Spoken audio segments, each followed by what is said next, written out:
Good morning mga papi. Ganda ng sikat ng araw, no? Pero kanina, sobrang hirap bumangon. Medyo malamig kasi kanina eh. So ikaw, paano mo ba na-maintain yung motivation mo to run? Knowing yung December is full of festivities.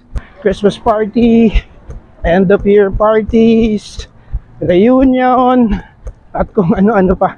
For me, yung mga parties na yan, yung mga reunion na yan is exactly the reason why I keep on running.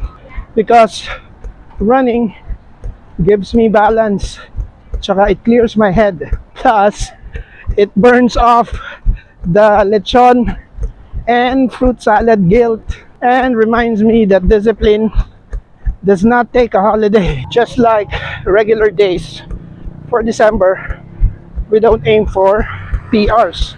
We just aim to show up. Shorter runs, easier pace, but consistent. Dahil when January comes, I don't want to start over. I want to continue.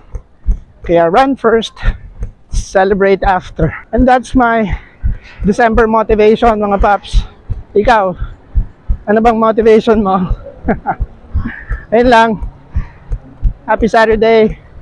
Run, Arcovia! Hee